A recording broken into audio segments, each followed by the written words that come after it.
नमस्कार, आप देख रहे हैं एएमजी न्यूज। आपके साथ मैं नीला। शहर और आसपास की खबरों को लेकर हम हाजिर हैं। शुरू करेंगे प्रमुख खबरों से। राज्य भर में मनाया जा रहा है police flag day. Jamshedpur police मुख्यालय स्थित सभागार का किया गया नामकरण। शहीद पुलिस कर्मियों को किया गया याद।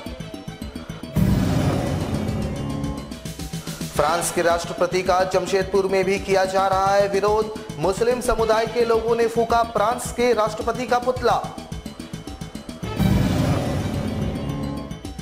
रेलवे के निजीकरण के खिलाफ रनिंग स्टाफ एसोसिएशन कर रही है आंदोलन। शुक्रवार को काला बिल्ला लगाकर जताया विरोध।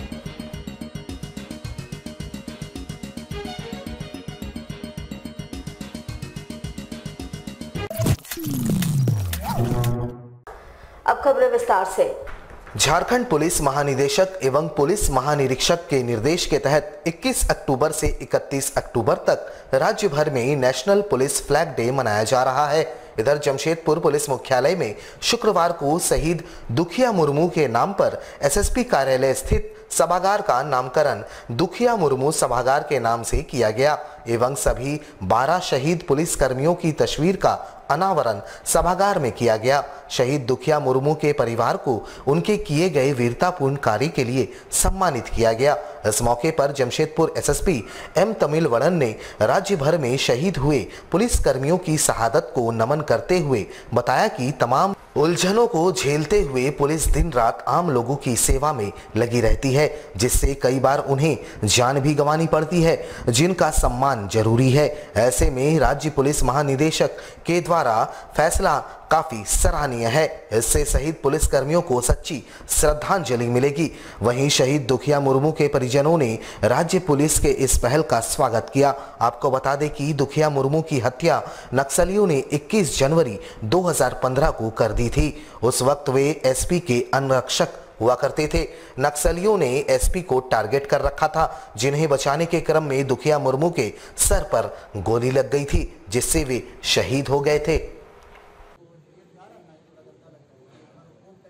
हम लोगों का जो अक्टूबर महीना इस साल का 21 से लेकर 31 तक पुलिस फ्लैग डे का हम लोग 10 दिन का जो प्रोग्राम है माननीय डीजीपी महोदय द्वारा हम लोगों को करने के लिए आदेश प्राप्त हुआ था।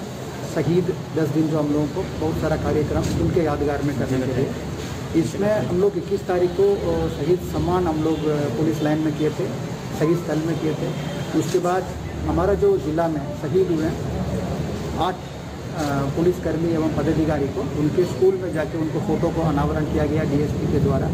उसके अलावा हम लोग 23 तारीख को इम्यूनिटी ड्राइव कराए थे, ताकि पुलिस का जो है शहीद है, पुलिस का जो बलिदान है वो लोगों के बीच में एक प्रेरणा के रूप में रहें और उनको यादगार हमेशा रहें और परिवार को सम्मान भी दे दें। उसी कड़ी में आज हम लोग पहल किए कि एसएसपी कार्यालय में जो विजिटर्स आते हैं उस जगह पे हम लोग का जो जिला से बलिदान किए हैं वो कर्मचारी पुलिस और पदाधिकारी का हम लोग फोटो अनावरण किया और उस नीचे हम लोग जो है उनके द्वारा किया गया वीर जो कार्य है उसमें भी हम लोग उसमें दर्शाएं, ताकि जो लोग आएंगे उन लोगों को पुलिस की जो कड़ी मेहनत और राष्ट्र और राज्य सेवा में पुलिस की जो सुरक्षा में कितने कठिन परिस्थिति में काम कर रही है उनको देखने को ये मिला और उनको प्रेरणा भी होगी।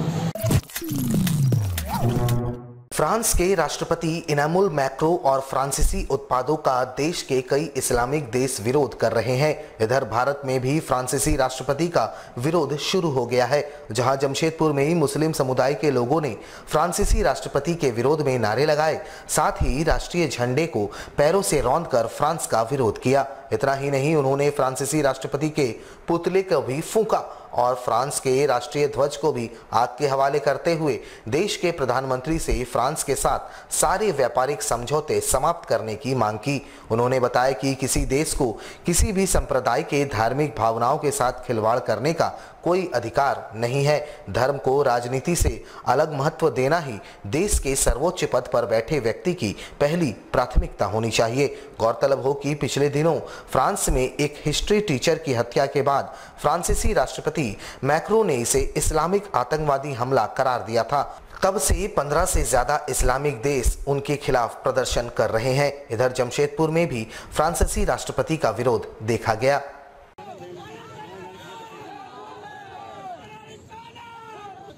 में एक इंडियन मुस्लिम होने की हैसियत से हम लोग नाराज जो है हम लोग दिखा रहे हैं। जो फ्रांस के प्रेसिडेंट ने कार्टून का जो लगा के बिल्डिंग में ये किया है, उसके लिए हम लोग नाराज प्रकट कर रहे हैं इमैनुअल मैक्रोन के खिलाफ में, फ्रांस के खिलाफ में।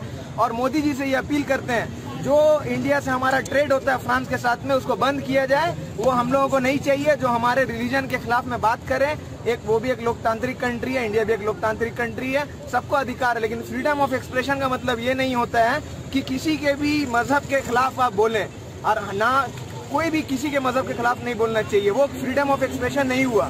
फ्रीडम ऑफ एक्सप्रेशन आप किसी सरकार के खिलाफ बोल सकते हैं, किसी चीज के बारे में बोल सकते हैं, लेकिन आप किसी मजहब और रिलीजन के खिलाफ नहीं बोल सकते। आज हम लोग ने इमैनुअल मैक्रोन का जो पुतला दहन किया है और उसका झंडा जलाया है। रेलवे के निजीकरण के खिलाफ ऑल इंडिया लोको रनिंग स्टाफ एसोसिएशन के बैनर तले रेल कर्मचारियों ने शुक्रवार को विरोध दिवस मनाते हुए काला बिल्ला लगाकर अपने कार्य को किया।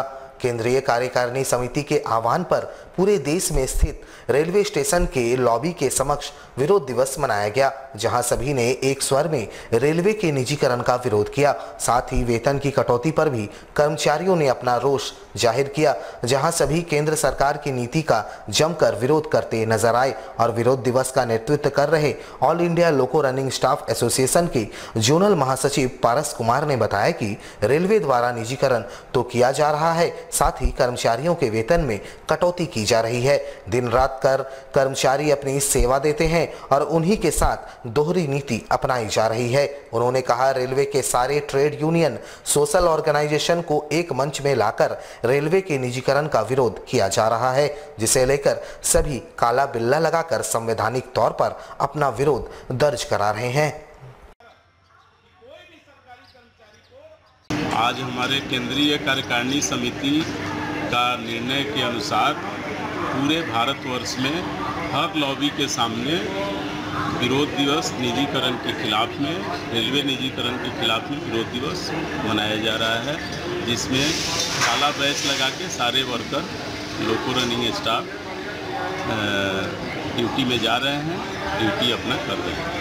ये सरकार को अपने ध्यान आकर्षित करने का एक संवैधानिक अधिकार का हम लोग इस्तेमाल कर रहे हैं। इसके पहले पूरे भारतवर्ष के डिविजनल सेक्रेटरी और जोनल सेक्रेटरी, पूरे ब्रांच सेक्रेटरी, आदरणीय माननीय प्रधानमंत्री जी को सारे मुद्दों पर हम लोग लेटर भेज चुके हैं, हमारा जितना मांग है। और उसके बाद नवंबर के महीना में हम लोग पूरे जो रनिंग स्टाफ हैं उनका ज्वाइंट सिग्नेचर करा के माननीय प्रधानमंत्री जी के पास और रेल मंत्री जी और चेयरमैन साहब के पास हम लोग भेज चुके हैं। उसके बाद उसमें सुनवाई नहीं हुई है। उसके बाद हम लोग तीसरा फेज में ये प्रोग्राम 30 अक्टूबर को पूरे भारतवर्ष में हो रहा है। पड़ोसियों के विवाद को सुलझाना उस वक्त राजेंद्र शर्मा को महंगा पड़ गया जब पड़ोसी राम सुरीन और उसके पुत्र राहुल सुरीन ने बेस बैट व पत्थर से कुचलकर राजेंद्र शर्मा की हत्या कर डाली। मामला गुरुवार रात परसुडी थाना अंतर्गत जीनागोड़ा का है, जहां पुलिस ने दोनों पिता पुत्र को गिरफ्तार कर लिया है। गुरुवार रात जीनागोड़ा निवासी राम सुरीन व उनके पुत्र राहुल सुरीन के बीच किसी बात को लेकर विवाद हुआ था, जहां विवाद बढ़ता देख पड़ोसी 40 वर्षीय राजेंद्र शर्मा ने उनके घर जाकर उन्हें समझाने बुझाने का प्रयास किया, जहां पिता और पुत्र राजेंद्र शर्मा से ही उलझ बैठे। उन्होंने पहले बेस बैट से राजेंद्र शर्मा के सर पर प्रहार किया और पास पड़े पत्थर से भी उन्हें बुरी तरह मारा, जिससे घटनास्थल पर ही राजेंद्र शर्मा लहूलुहान हो गए। देर न करते हुए परिजन व स्थानीय लोगों ने राजेंद्र शर्मा को सदर अस्पताल पहुंचाया, जहां चिकित्सकों ने उन्हें मृत घोषित कर दिया। वहीं पुलिस ने मामले में त्वरित कार्रवाई करते हुए राम सुरीन और उनके पुत्र राहुल सुरीन को गिरफ्तार कर लिया। साथ ही हत्या में प्रयुक्त बेस बैट व पत्थर को भी जब्त कर लिया। परसुडी थाना अंतर्गत जानीगोड़ा नामक जगह में कल रात्रि की एक घटना है, जिसमें अभियुक्त जो है, इसमें एक घटना हुई थी। इसमें अभियुक्त बनाए हैं राहुल सुरीन और राम सुरीन। इनके घर में राजेंद्र शर्मा नामक एक व्यक्ति के द्वारा जब झगड़ा हो रहा था, तो ये जाकर के उसको समझाने बुझाने का काम कर रहे थे वहाँ पे। इसी में वाद विवाद बढ़ गया और जो राहुल सुरीन और राम सुरीन के द्वारा राजेंद्र शर्मा को जो समझाने वहाँ गए थे, मध्यस्थता कराने गए थे झगड़ा को, तो उनको गुस्से में आकर के बेस बैट और पत्थर से मारा गया था। तो फिर सदर अस्पताल ले जाया गया जहाँ पे उसको मृत बताया गया। वहाँ पर पहुँचे, जिससे परसुडी पुलिस को जब इसकी जानकारी मिली, वहाँ सूचना मिली, उसके बाद त्वरित कार्रवाई करते हुए टीम का गठन किया गया और इनको राहुल सुरीन और राम सुरीन दोनों को, पिता और पुत्र हैं, दोनों को गिरफ्तार किया गया है।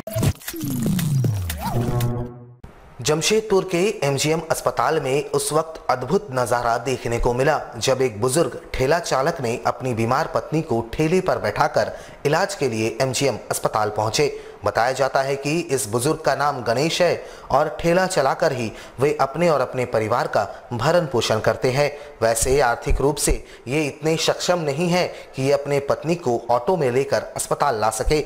बुजुर्ग के पत्नी का पांव 2 माह पहले टूटा था और तब से लगातार इन्हें अस्पताल ठेले पर ही लेकर बुजुर्ग पहुंचते हैं। बुजुर्ग बताते हैं कि इन्हें किसी से मदद लेना गवारा नहीं और वे इतने सक्षम नहीं हैं कि वो अपनी पत्नी को ऑटो का भाड़ा देकर अस्पताल ला सके।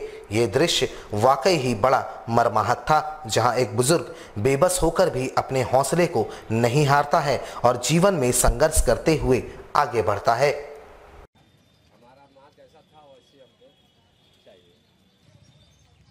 ये मेरी पत्नी है, इसका नाम है आरती। इसका पैर 2 महीना पहले टूटा, गाय मार दिया। गाड़ी कहाँ है, हमारे पास कोई साधन नहीं है। जो भी साधन है सब सरकार के पास है। जो भी चीज़ है हमारा माँ बाप सब सरकार। इसको साधन मिलना चाहिए, इसको सुविधा मिलना चाहिए ताकि हर जनता को मिलना चाहिए, अमीर हो या गरीब, हमारे पास सब बराबर है। तो सबको सफाई ही उसकी ज़िंदगी। ऑटो से कहाँ से उतना पैसा हम ला कर देंगे। शुक्रवार को जमशेदपुर ब्लड बैंक में ब्लड की जरूरत को देखते हुए कोरोना वायरस जैसी वैश्विक महामारी के बीच सोशल डिस्टेंसिंग, मास्क पहनकर एवं सैनिटाइजर का उपयोग करते हुए प्रत्येक महीने की तरह इस महीने भी रक्तदान शिविर जमशेदपुर ब्लड बैंक में आनंद मार्ग यूनिवर्सल रिलीफ टीम के द्वारा किया गया। जमशेदपुर ब्लड बैंक का सहयोग भी उन्हें इस दौरान प्राप्त हुआ। लगभग 45 यूनिट रक्तदान इस दौरान किया गया एवं 100 से भी ज्यादा लोगों के बीच ब्लड बैंक में पौधे वितरित किए गए। जो भी रक्तदाता इस शिविर में रक्तदान किए, उन रक्तदाताओं को टीम संघर्ष के अरिजीत सरकार ने पौधा देकर सम्मानित किया। इन पौधों को लोग अपने घरों में लगाकर वातावरण के संतुलन को बनाए रखने में समाज में अपनी अहम भागीदारी निभाएंगे। आप अभी ब्लड डोनेशन करके आ रहे हैं, आपको कैसा लग रहा है? अच्छा, यूनिवर्सल रिलीफ टीम ग्लोबल की ओर से आज ब्लड बैंक में 1 दिवसीय रक्तदान शिविर का आयोजन किया गया। आज काफ़ी संख्या में लोग इस वैश्विक महामारी कोरोना के समय में भी लोग काफ़ी संख्या में इस रक्तदान शिविर में युवा, खासकर युवा भाग ले रहे हैं। हमारे रक्तदान शिविर का एक विशेषता है कि जो भी रक्तदाता इस शिविर में रक्तदान करते हैं उन लोगों को हम लोग पौधा देकर सम्मानित करते हैं। एक ही छत के नीचे 2 शून्य का काम किया जाता है, एक रक्तदान और दूसरा पर्यावरण के प्रति लोगों को जागरूक किया जाता है। हर तरह का पौधा दिया जाता है, छोटे गमले के पौधे से लेकर बड़े पौधे तक यहाँ रक्तदाताओं को दिया जाता है।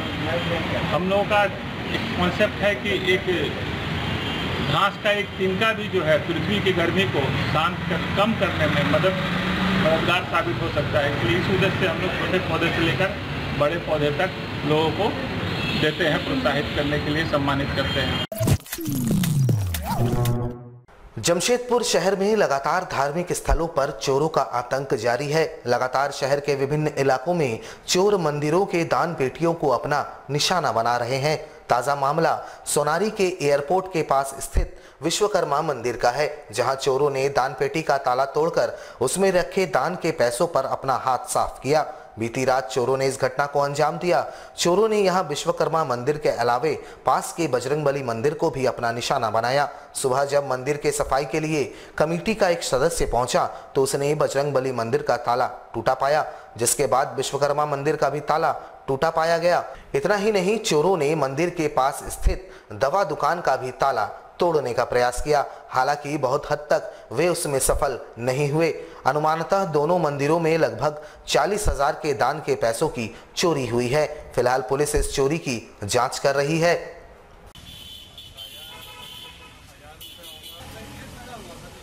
अरे हम लोग के सुबह मेरा हमको निभाई मेरा जो मेंबर है हमको फोन किया कि भैया आप जल्दी आइए, मंदिर का ताला टूटा हुआ। जब बाद में फिर थाना में हम खबर किए, थाना आया, थाना आके देखा मंदिर का सामने गेट खोलिए, सामने गेट को खोला गया तो अंदर जाके जब पुलिस देखा तो ताला अंदर का टूटा हुआ है, अंदर का जितना रुपया है सब है।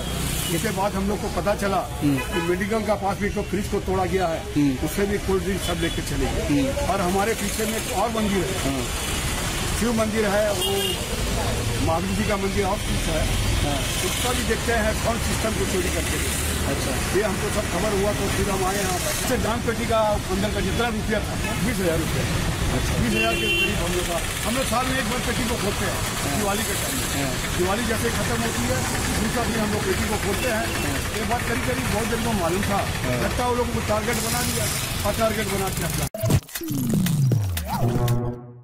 All India trade union Congress यानी AITUC के 100 साल पूरे हो रहे हैं। इसको लेकर AITUC ने एक प्रेस कॉन्फ्रेंस करते हुए वर्तमान केंद्र सरकार की नीतियों के खिलाफ कड़े हमले करते हुए वर्तमान सरकार को अंग्रेजी हुकूमत से भी ज्यादा खतरनाक करार दिया। इन्होंने कहा कि जिस अंग्रेजी हुकूमत से लड़कर देश के मजदूरों ने अपने हक में कानून हासिल किए, उसे वर्तमान सरकार कुचलने में लगी है। वर्तमान सरकार मजदूरों के अधिकारों का दमन करते हुए उनका अस्तित्व समाप्त करने पर तुली है। AITUC के 100 साल पूरे होने के उपलक्ष्य में इन्होंने ऐलान किया है कि अब एक बार फिर से मजदूरों के हक की लड़ाई लड़ने का वक्त आ गया है। इसको लेकर देश भर के सभी मजदूर संगठन एकजुट हो रहे हैं। जल्द ही केंद्र सरकार की नीतियों के खिलाफ देश भर में मजदूर संगठन सड़क पर होंगे। कि जिस विषम परिस्थितियों में अंग्रेजों के बीच अंग्रेजों से लड़ करके जो कानून हासिल मजदूरों ने किया है, आज वर्तमान सरकार के द्वारा वो सारे कानून को ख़त्म किया जा रहा है। एक तरह से समझ लीजिए कि ब्रिटिश हुकूमत से भी खतरनाक सरकार है और उसी के खिलाफ आज पूरे लामबंद होकर के मजदूरों को संघर्ष करने की आवश्यकता है। उसी संकल्प को लेकर के हम लोग आगे बढ़ेंगे और एक मजदूरों में हमारा जो 100 वर्षों का गौरवान्वित इतिहास जो मेरा है उसको हम लोग ले जाएंगे और बताएंगे कि ऐसे समय में अपने अधिकार को लेने के लिए किस तरह के संघर्ष की जरूरत है। हम आगे बढ़ेंगे यही संकल्प के साथ। आज हम लोग इस प्रेस वार्ता के माध्यम से आम जनता से, आम मेहनतकश मजदूरों से अपील करते हैं। टाटानगर रेलवे स्टेशन के बाहर पार्किंग शुल्क को लेकर ऑटो चालक और रेल प्रबंधन के बीच वार्ता विफल साबित हुई, जहां ऑटो चालकों ने इस महामारी में रेलवे प्रबंधन पर आर्थिक बोझ का आरोप लगाया। पूर्व में पार्किंग ठेकेदार द्वारा ऑटो चालकों से पार्किंग में ऑटो खड़ा करने के एवज में 12 घंटे का 10 रुपया शुल्क निर्धारित किया गया था, पर वर्तमान में ठेका समाप्त होने के बाद रेलवे द्वारा ही पार्किंग शुल्क लिया जा रहा है, जहां ऑटो चालकों को हर ट्रिप पर 15 रुपए निर्धारित किया गया है, जिससे ऑटो चालकों में रोष व्याप्त है। इस संबंध में ऑटो चालकों ने एरिया रेल मैनेजर को अपनी समस्या से अवगत कराया, जहां एरिया रेल मैनेजर के हस्तक्षेप के बाद रेल प्रबंधन, ऑटो चालकों और सांसद प्रतिनिधि के बीच एक बैठक आयोजित की गई, पर निष्कर्ष शून्य ही निकला। वहीं जानकारी देते हुए ऑटो चालकों ने कहा कि वैश्विक महामारी के बीच ऐसे ही सारे ऑटो चालक आर्थिक संकट से जूझ रहे हैं। किसी तरह से वे अपने और अपने परिवार का भरण पोषण कर रहे हैं। ऊपर से रेल प्रबंधन के द्वारा जिस तरह से पार्किंग शुल्क में बढ़ोतरी की गई है, उनके समक्ष एक विकट समस्या उत्पन्न हो रही है। उन्होंने कहा कि इस संबंध में रेल प्रबंधन, ऑटो चालकों और जनप्रतिनिधियों की वार्ता भी हुई, पर निष्कर्ष शून्य निकला। उन्होंने कहा कि सड़क पर ऑटो खड़ा करने पर ट्रैफिक पुलिस परेशान करती है और पार्किंग में गाड़ी खड़ी करने पर अतिरिक्त शुल्क देना पड़ रहा है। ऐसे में वे सभी जाएं तो कहां जाएं? कोई निष्कर्ष आप लोग का नहीं निकला है ना? का यही है कि कोरोना का बीमारी काल में तो ऐसी सब गाड़ी घोड़ा ये सब बंद है, चल रहा है। इसका पहले जो ठेकेदार था उससे हम लोग रिक्वेस्ट किए, बोले तो 10 रुपया में हम लोग को 12 घंटा छोड़ दिया कि ठीक है अभी गाड़ी घोड़ा नहीं चल रहा, लॉक है, आप लोग 10 रुपया दीजिए, 12 घंटा चलिए। इसके बाद रेलवे लिया तो रेलवे कह रहा है कि नहीं हम 15 रुपया लेंगे। इसके बाद आज CI साहब से बात हुआ, एरिया मैनेजर साहब से बात हुआ, उन्होंने बोले कि ठीक है हम लोग आपस में विचार करके जो है आप लोगों का जितना हो सकता है करेंगे। 4-5 दिन दौड़ा करके अभी डिटेल निष्कर्ष वही निकाले हैं कि आपको चाहे जैसे भी हो 15 रुपया देना ही। उनका कहना यह है कि आप सुबह से शाम तक गाड़ी खड़ा रखिए स्टैंड में, 15 रुपया ही लगेगा, और अभी आए और अभी निकल गए तो भी 15 रुपया ही लगेगा, फिर दोबारा आएंगे तो लगेगा। तो हम लोग तो सर बिजनेसमैन हैं, पार्किंग करने के लिए नहीं आएंगे, बिजनेस करने आएंगे हैं, तो पर सीट का ही बात हो गया। यानी यही है कि भाड़ा मिल नहीं रहा है, आ रहा है आदमी 1 घंटा 2 घंटा देख रहा, नहीं भाड़ा मिला, फिर सारी गाड़ी लेकर के घर जाता है खाने के लिए आदमी। तो खाना खाने घर भी जाइए तो पैसा दे के जाइए, फिर आके पैसा दीजिए। हमारे साथ लगातार जुड़े रहने के लिए आप हमें YouTube पर जरूर सब्सक्राइब करें। आज के लिए बस इतना ही। कल आपसे फिर मुलाकात होगी कुछ नई खबरों के साथ। तब तक के लिए AMG न्यूज की पूरी टीम को दीजिए इजाजत। नमस्कार।